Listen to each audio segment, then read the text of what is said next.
Ano naman po magkakaig ito mga pananim kong pinatanim kong ito na aking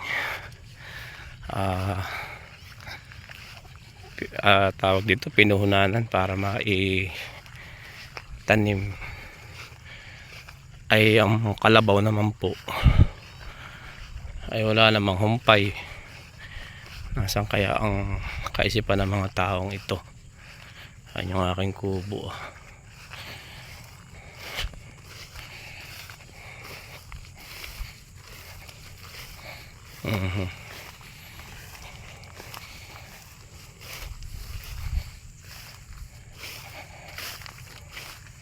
Talagang ang tao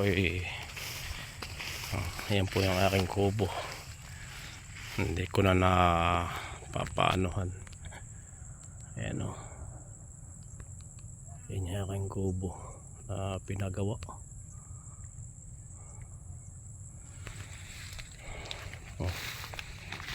Yan po kaya ay sa tingin nyo ay gawain ng tao.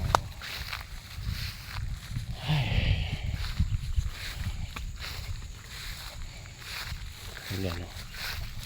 Hindi kawa ang mga tinanim na niyog.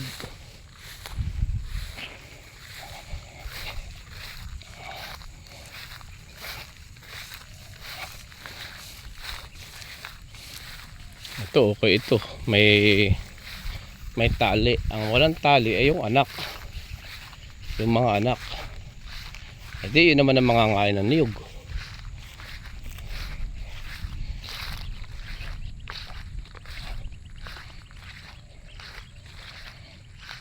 Parang lumiit dito oh. Ano eh? Oh, yung mga nangangain ng kuno oh. Mga nangangain ng niyog. Yung mga anak. Ha? Oo.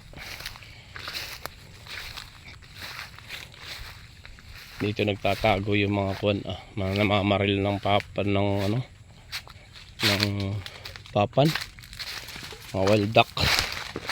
Dito ang kanilang pustuhan dahil dito tayo naman. Dahil cover.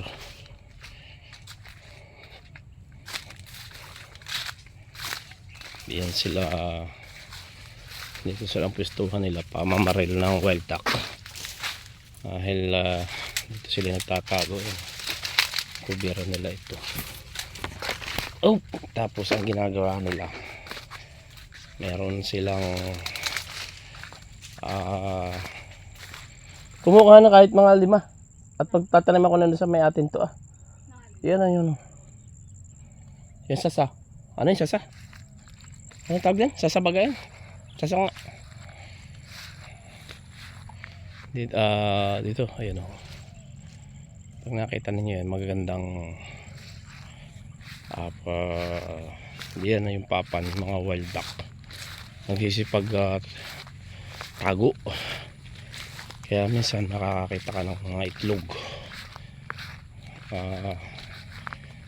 Dito sila nagsisipag langoy. Ang problema yun yung mga kalabaw. Yung mga kalabaw na yan mga purhesyo. Ang purhesyo po diyan yung may-ari ng kalabaw, hindi yung kalabaw kasi mga walang isip. Ayan, kawa naman yung mga kawan. Kawa naman yung mga niyog. Aking binisita at matagal ko nang hindi nakabibisita.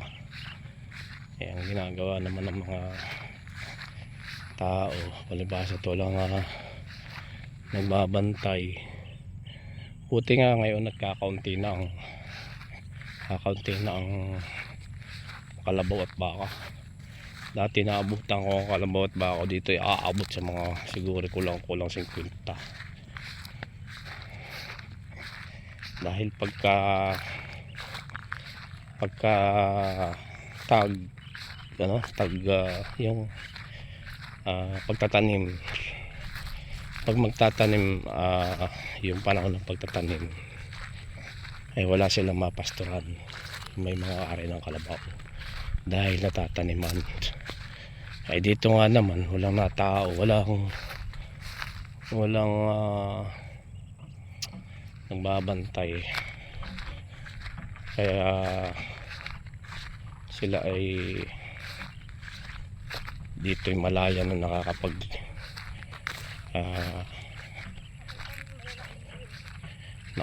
ah, pastor ng mga kalabaw.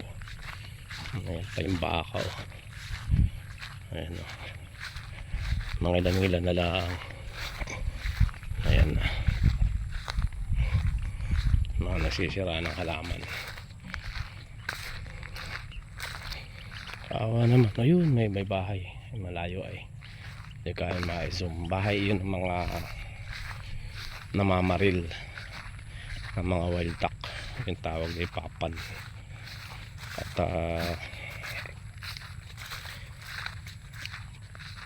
yung mga ano naman, wild duck, yung mga papan ay niluluto nila. Meron silang pangati, yung pangati baga, yung pangating iyon ay makikita mo yun, nilalagay din nila yan sa ganito. Yan, nilalagay nila yan. Yung mga wild duck, yan, oh. Mana, bilis. Yun. Hindi ko ma-zoom at dapat pala na-zoom ko. Yun ay hinahawakan nila. Yung pinapakawalan nila. Tapos meron silang yung pag hinipan mo yun, ang tunog na yan ay papan din, yung wild duck din ang pagkakatunog. Laka na nang natabag, oh. Wala ka natabag. Ayan ay tawag dito,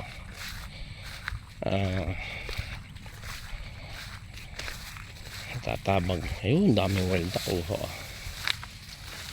Nahirap isumay. Takot dito yung ahas. Ayan, oh, tinan mo yung mga porhisyo mga tao, hindi hayop. Ayan, oh. Hindi baga, may mga tama ba namang kaisipan niya mga yan. Bakit mo naman itatali at pakakain mo dito sa mga niyog? Hindi po baga, nasa kaya ang kanilang wastong kaisipan. Dahil sabi ko nga, yung hayop wala yung kaisipan. Hayop yan eh. Tayo po na tao may wastong kaisipan. Hindi po baga, bakit natin ipapakain yung mga wild duck, oh. Yan po eh, mataas tanamay. Tinan ko, sikapin ko kung kakayanin makakita ng camera. Kita kaya? Hindi yata. Ayun, oh. Hindi ko maano kung makikita o ano. Yan ay naghahanap na madatapuan. Malalang ko yan nila. Paikot-ikot.